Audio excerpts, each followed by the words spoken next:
दोस्तों, हमारे पृथ्वी पर पाए जाने वाले किसी भी जीव जंतु की बात करें या हम खुद अपनी बात करें तो हमारे दिल में या हमारे इस दुनिया में माँ का स्थान सबसे ऊपर रहा कर रहा होता है। तो माँ के महत्व को समझाने के लिए मैं आपको एक कहानी सुनाने वाला हूँ। एक समय की बात है, एक बच्चे का जन्म होने वाला था।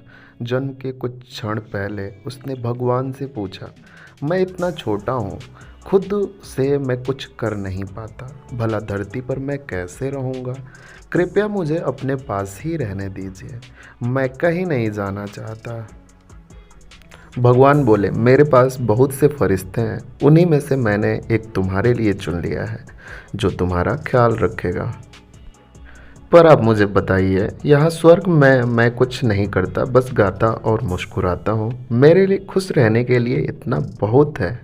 भगवान बोले, मेरा फरिश्ता तुम्हारे लिए गाएगा भी और हर रोज़ तुम्हारे लिए मुस्कुराएगा भी, और तुम उसका प्रेम महसूस करोगे, खुश रहोगे। फिर बच्चा कहता है, जब वहाँ लोग मुझसे बातें करेंगे तो मैं समझाऊंगा कैसे?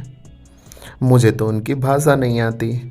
तो फिर भगवान बोले, तुम्हारा फरिश्ता तुमसे सबसे मधुर और प्यारे शब्दों में बातें करेगा, ऐसे शब्द जो तुमने यहाँ नहीं सुने होंगे, और बड़े धैर्य और सावधानी के साथ तुम्हारा फरिश्ता तुम्हें बोलना भी सिखाएगा। ओके, सब ठीक है, बट जब मुझे आपसे बात करनी हो तो मैं कैसे करूँगा? भगवान कहते हैं, मेरा फरिश्ता तुम्हें हाथ जोड़कर प्रार्थना करना सिखाएगा, और इस तरह से तुम मुझसे बातें कर सकोगे। बच्चा कहता है, मैंने सुना है कि धरती पर बुरे लोग होते हैं, उनसे मुझे कौन बचाएगा? भगवान कहते हैं, तुम्हारा फरिश्ता तुम्हें बचाएगा, भले ही उसकी अपनी जान पर खतरा क्यों न आ जाए। बच्चा कहता है, लेकिन मैं हमेशा दुखी रहूँगा क्योंकि मैं आपको देख नहीं पाऊँगा। फिर भगवान उसे समझाते हुए कहते हैं, तुम इनकी चिंता मत करो, तुम्हारा फरिश्ता हमेशा तुमसे मेरे बारे में बात करेगा, और तुम वापस मेरे पास कैसे आ सकोगे बताएगा। उस वक्त स्वर्ग में असीम शांति थी, पर पृथ्वी से किसी के कराहने की आवाज़ आ रही थी।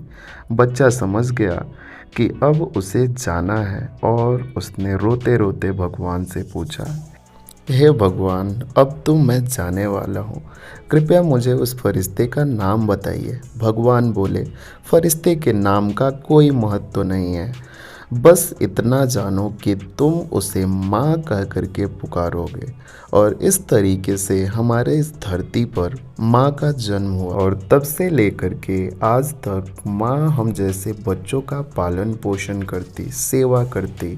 दोस्तों, आपको अपने माँ से प्यार हो तो इस चैनल को सब्सक्राइब करना, वीडियो को लाइक करना और शेयर करना ना भूलें।